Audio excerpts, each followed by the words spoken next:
if you're playing 2 games in 3 nights, you slept 2 hours on the bus, they're feeding you chicken parmesan and pizza before and after every game. You're basically trying to make lemonade with dishwater is basically what you're trying to do, right? And you have to find a way to do that. And it really is a good challenge. The mental resiliency really helps with that. What's going on, guys? This is Braden from Advancement Hockey Advising here. Today, we got a really cool guest here, and that is Travis Ridgen. Now, Travis, for those of you who don't know him, most of you probably do because he has a really big following on social media, on YouTube and other platforms where he's known as Trav on there. And he, is a goalie who plays currently in the Fed right now, so he plays minor pro hockey. He basically does a bunch of things on his channel where he just, does day in the life of a pro hockey player. He reviews different types of goalie equipment. He does a bunch of other things. You guys can check him out. The link's in the description below. Basically, we have the interview here where we talk about, playing in the BCIHL, how he went from the BCIHL to go in the Sweden minor pro league. So he went and played over there for a couple of years, and then how he came back to the Fed and how he's playing there and his experience and all that stuff. So he talks about all of his experience, and I think he has a lot of great value to give to you guys. So hopefully you guys enjoy the interview here, and hopefully you guys like the video. If you do, absolutely destroy that like button and consider hitting that subscribe button and notification bell if you're new here and if you don't want to miss another video moving forward. All right, let's dive right into the interview here with Travis.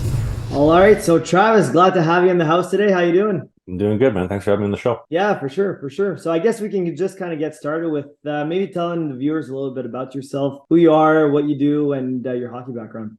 Yeah, so my name's Travis Ridgen. I play starting right bench for the Motor City Rockers, number 33 this past season. I ended up getting hip surgery in January, so I didn't finish the season. And now I guess you could say a free agent going into the FPHL expansion draft coming up next week. I also make YouTube videos. I got a vlog that documents my journey through professional hockey. And then I also have a podcast called Slinging the Biscuit, which drops every single Sunday. And that's minor pro talk, music talk, hockey talk, playoff talk, you name it, all that kind of stuff. So jack of many trades, master of none, I guess you could call it.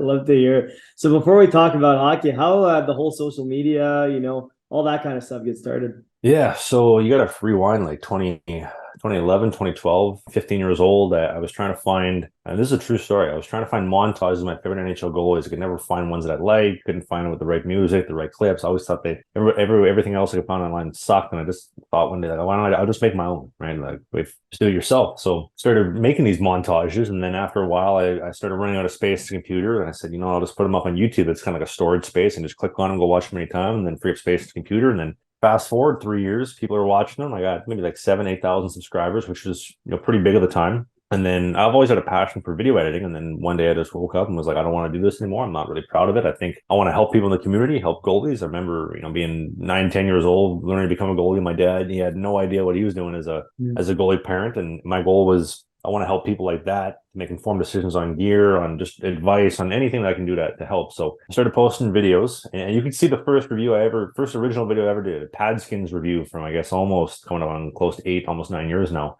I didn't put my face in it, just my voice, giving honest opinions, and that kind of evolved throwing on-ice video in there, and then it evolved to putting my face in the videos, and then kind of blending up some on-ice mic'd up content, which led to the junior hockey vlog mic'd up, and then which has led to today's incarnation of the vlog, and it's take off ever since. And I can't tell you how lucky I am that I get to do YouTube as a full-time job. My podcast as well. It's a new recent addition to the arsenal, but getting to do that on a full-time basis and not working another job has been the greatest thing, one of the greatest things I've accomplished in my life. So yeah, for sure. That's awesome, man. And going back to your first video that you posted, like for us too, we posted our first ones, I think about 2.5 years ago.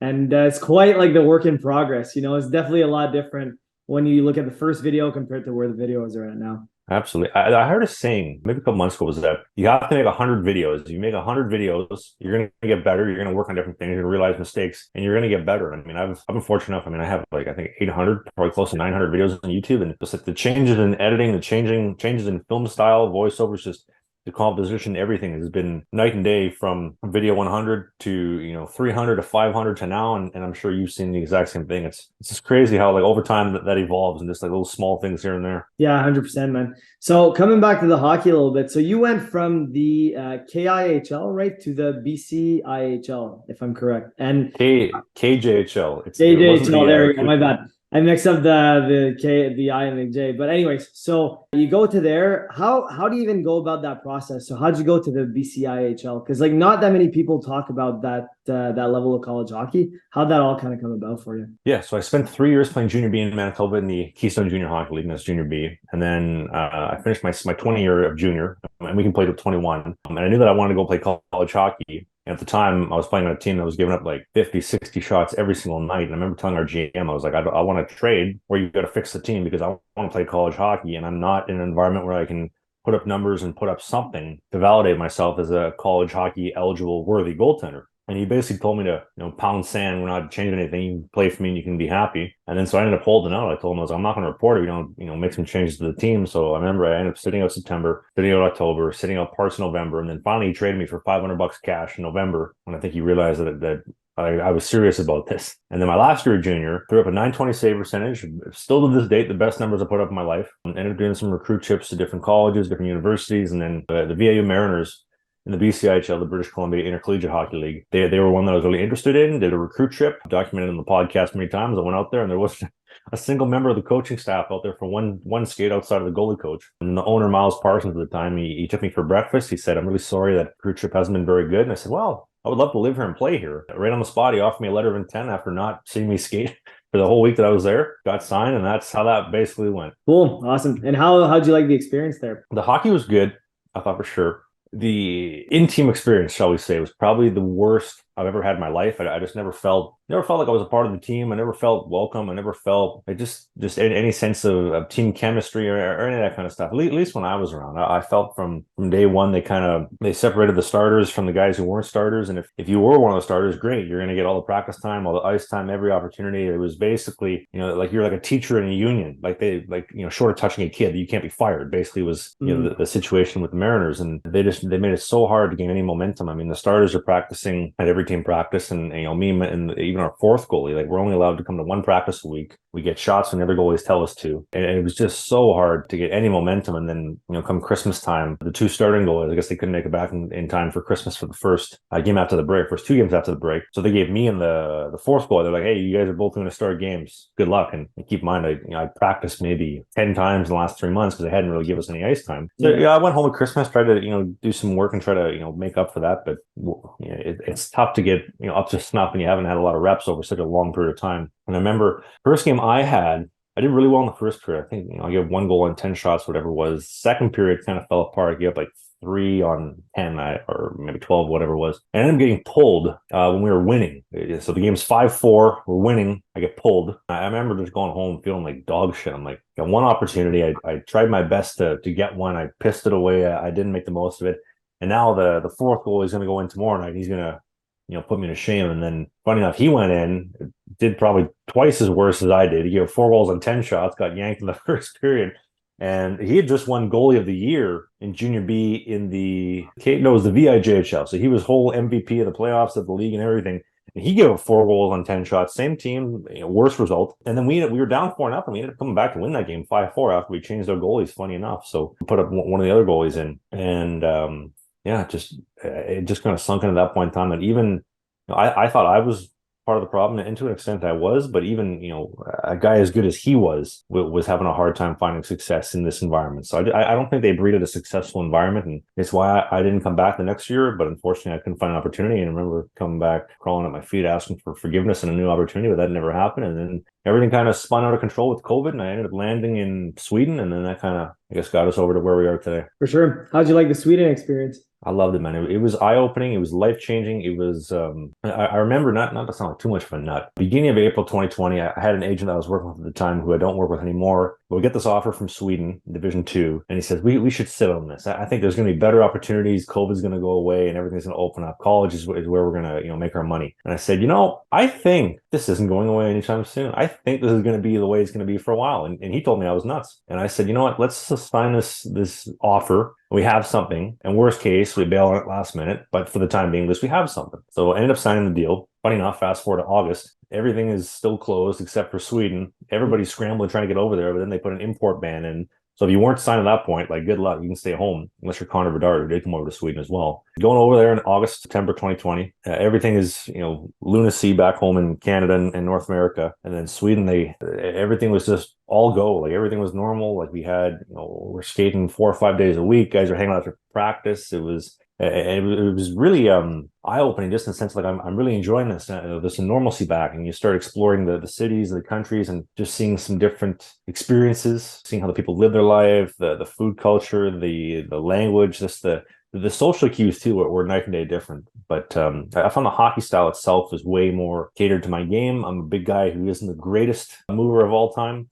I move pretty well for a big guy, but not in the grand scheme of things. So more space, more time really, I thought, helped me succeed. And then, so I spent 2 years in Sweden. I spent the first year with a team called Flemingsberg in the Stockholm area on the east side of Sweden. And then the second year on the west coast outside of Gothenburg with a team called Varberg on the west side of Sweden. Cool. Yeah, I get a lot of positive reviews from guys who go to Europe, Sweden, all that stuff. They say it's very eye-opening. The culture is different, so even if you're not making millions of dollars, it's a great experience to go there and to experience it. So I agree. Even if the money was great, which it never was, the life lessons, the eye-opening experiences, all that kind of stuff is just, I think it's worth its weight in gold, I think. Yeah. 100%. So how would you compare like the Sweden pro hockey compared to the Fed that you currently play in now? Oh boy. If it's a big question, eh? What's the analogy? If Sweden Division 2 and 3 was Heinz ketchup, the Fed was Walmart grade value ketchup, and it was discounted 50% off. And I'm not knocking the level of play, because the level of play in the Fed, I would say, is a little bit higher than Division 3, on point with Division 2. But the problem that you run into is because guys are getting paid so low. They're getting $125 a week, and they're scratching and clawing for 140, 150, 170, 250 at the max. Some guys get more under the table. These guys are so, they have university debt, they have school debt. The old lady's putting pressure on them. Stop doing this shit. It's time to start life, all this kind of stuff. So these guys are so hungry for that extra $5-10 a week, whatever it may be. And they want that opportunity. Like guys are greasy. They're like, it's so that there's such tension and ferocity on the ice, I think, because of that. And it just creates such a competitive environment. I think the fans feed off it as well, which is why the fans in Carolina, Danbury last night for Game 5 of the finals were, God, I don't know if you could have fit another soul in that building. It was so packed. Mm-hmm. But like the fans, they just love this style of hockey. It's NASCAR on ice, as we call it in the podcast. Like hits every night. You're getting 2, 3, 4 fights during the regular season. Playoffs a little bit different, obviously, but the competitive nature is crazy. I mean, when you're going on road trips where the bus leaves at midnight, you get there at 10, 11 a.m. Morning skate, back to the hotel, Olive Garden pregame meal, all you can eat salad, soup, and breadsticks with a chicken parm on the side, to the rink, play, hotel, play, home. And it's a crazy lifestyle and atmosphere. One of the guys on the team told me this year that you play in the Fed for one season, you will age about 20 years. It adds some wear on you. But yeah, it was a great experience. And although every job comes with its pros and its cons, I'm excited to be hopefully back in the Fed next year. For sure. So why do you want to go back to the Fed and not go back to Sweden if Sweden was a great experience? Sweden's a great experience for sure. And I do believe that there's going to be a time in my career when I want to go back to Europe, maybe not Sweden specifically, because I would like to also experience other levels of hockey. I mean, I know the Norway 2 are kind of hard to get into as an import, but that would be something I'd be interested in. France, Germany, all that kind of stuff. But there's something about the Fed, and I can't quite put my finger on it, if it's the competitive nature, if it's the guys, if it's, my ego speaking of like, I want to make 150 a week. I want to make 170. I want to prove people wrong. I want to succeed in this jungle, in this environment that is very hard to succeed in for goalies. Because I mean, if you look at some of the stat sheets, I mean, we played 56 games. We had a guy score 120 points this season. Like, they're putting up more points with less games than in the show. It's just so offensively talented, and there really is a lack of defense in the league. But it just makes for an incredibly challenging competitive environment, especially as a goalie. And if there's one thing that I love, it's a good challenge. Sweden, don't get me wrong, like, there's challenges in Sweden hockey, but the Fed is just a different animal. It really is. Yeah, 100%. So how do you succeed as a goalie in that tough environment in the Fed? That's a good question. I don't know if there's a one size fits all. Keep in mind that I haven't had the success that I'm aspiring to yet. I would say you got to be in good shape. I don't think guys that are not in good shape succeed in the Fed for the most part. I think mental toughness. If you're playing 2 games in 3 nights, you slept 2 hours on the bus, they're feeding you chicken parmesan and pizza before and after every game. You're basically trying to make lemonade with dishwater is basically what you're trying to do, right? You have to find a way to do that. And it really is a good challenge. Yeah.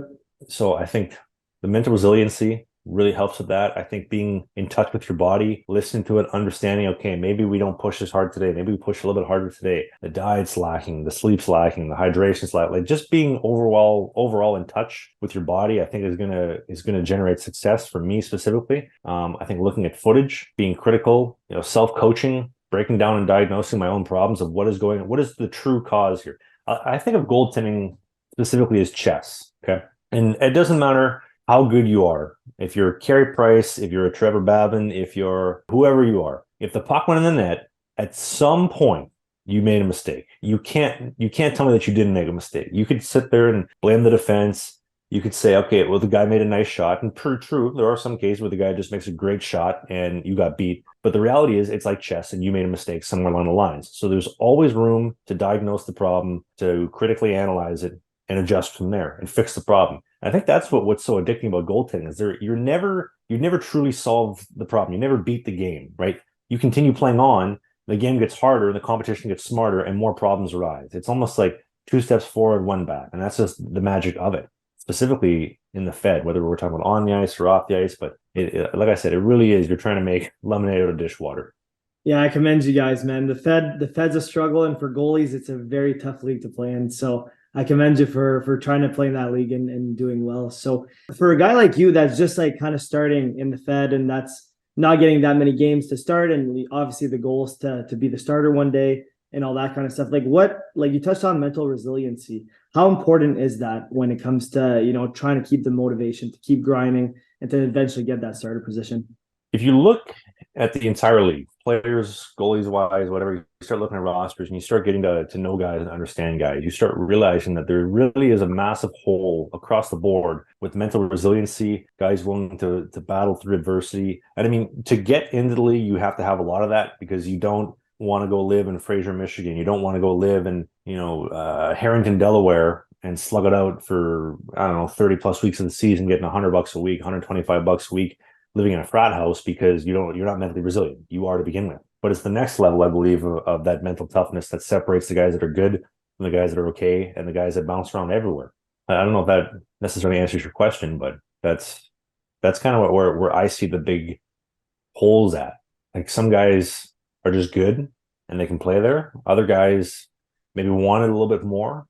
Some guys are just they're more goal focused. Right? They have a goal of, I want to be a top 3 goalie in the FPHL. I want to move up to the SPHL. Okay, great. How are you going to do it? What are the steps we're going to take from currently right now to that moment in time to accomplish that? And I don't think there's a lot of that in the FPHL as a whole. I think a lot of guys get complacent, they get happy, and they don't want to take that next step, which is going to require a lot more resiliency, toughness, critical thinking, and maybe some self-reflecting too of, am I cut out for this? Because it's not cut out for everybody. Lots of guys who play in the league, they play a couple games or maybe they play half a season, they realize this ain't for me. But there are a select few that do muck it out for 3, 5, 10, 15 years, like Joe Pace. For sure. For you, what keeps you coming back? Like why do you go back next year with the goal of being a starter one day to keep moving up in that instead of just getting like a regular job?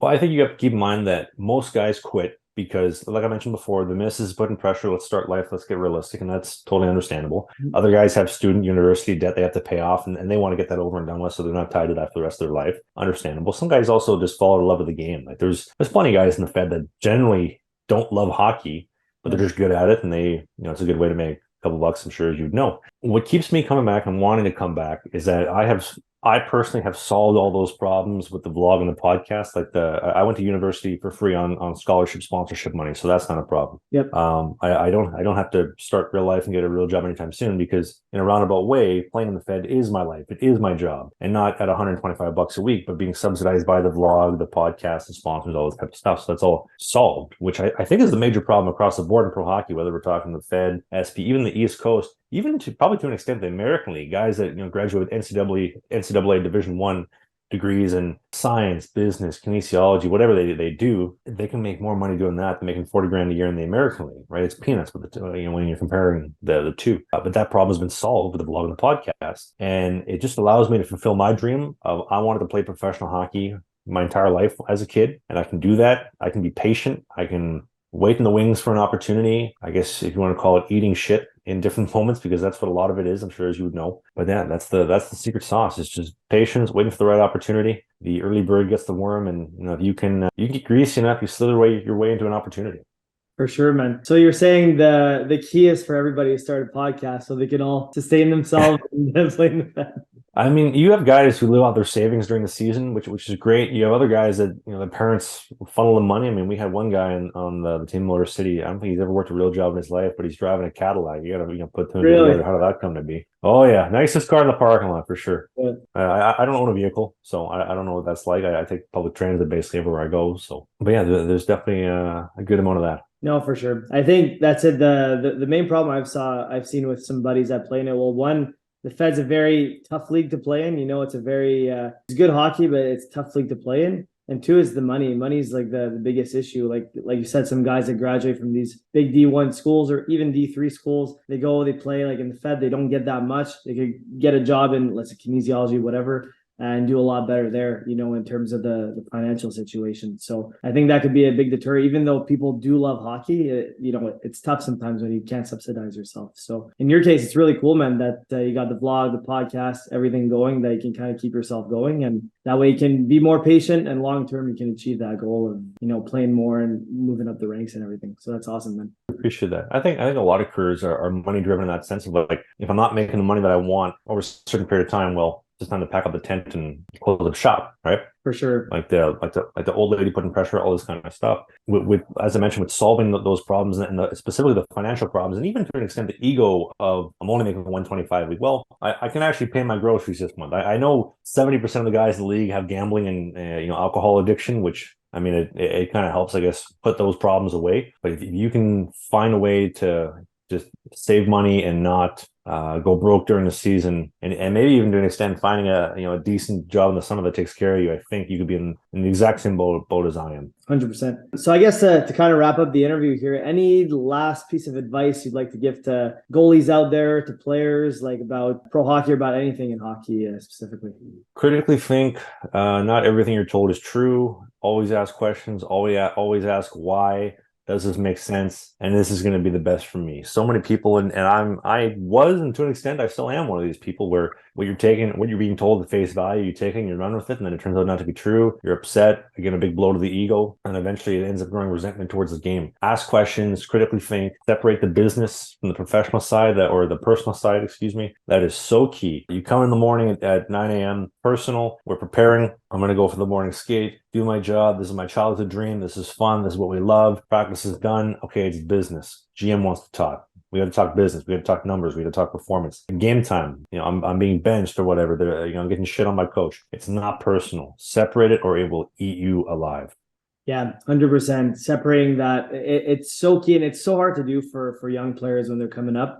When a coach tells you, hey, like you're not fast enough or whatever it is, it's tough, right? It really hurts, and you got to be able, as you grow up, just to take it like, professional the whole time. That's super, super important. And the first point you said too, being a critical thinker, super, super important. Not everything people are going to tell you is going to be true, right? Some people, like, obviously, if it's a really good coach with a lot of experience and you trust that coach, chances are they're probably spot on, but not always. It's important to really always ask, okay, is this true what they're telling me? Super, super important there. Well, I think too, just to expand on that real quickly before we cap off here. Let's say coach says, Trav, you're slow. You don't move very great. Well, that's not my strongest suit. The strongest suits to my game are that I'm big and I get hit. I have hockey IQ to diagnose plays, and I can puck handle like a champ. Those are my strengths. So if you have a critique that I can take into consideration, critically think about it and apply it in a way that is not going to hurt my game. So for example, by you telling me to play above my crease and move faster, well, that's not my game. So unfortunately, I'm going to take that feedback and disregard it because I know that doesn't work. But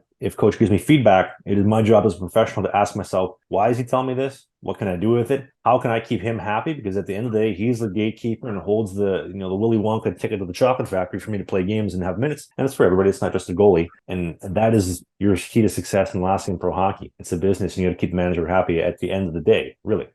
Yep. I think that's a great last piece of advice to end the interview on. So, Trav, thanks for coming on. Really appreciate it. Appreciate your time. And hopefully we can run another episode here moving forward in the future. Anytime, man. Anytime. All right, appreciate it, man. Thank you. All right, guys, that is a wrap for the interview here. Hopefully you guys got a lot of value out of it. I think it's nice to see a fresh perspective as to what it's like to play pro hockey in the minor leagues. You know, I think it's really, really cool to see, and it gives you guys a better idea of what it's like and if it's worth it for you guys to go play there in the future. So if you got some sort of value out of this video, if you haven't already, absolutely destroy that like button. It really goes a long way here. And if you're new here, consider hitting that subscribe button and notification bell so you never miss another video moving forward. If you have any questions for us, for Trav, anything whatsoever, drop it down in the comment section below or send us a private email at info@ahadvising.com and we'll get back to you as soon as possible. All right, guys, thank you so much for watching. Hopefully you enjoyed the video here and we'll catch you on that next one.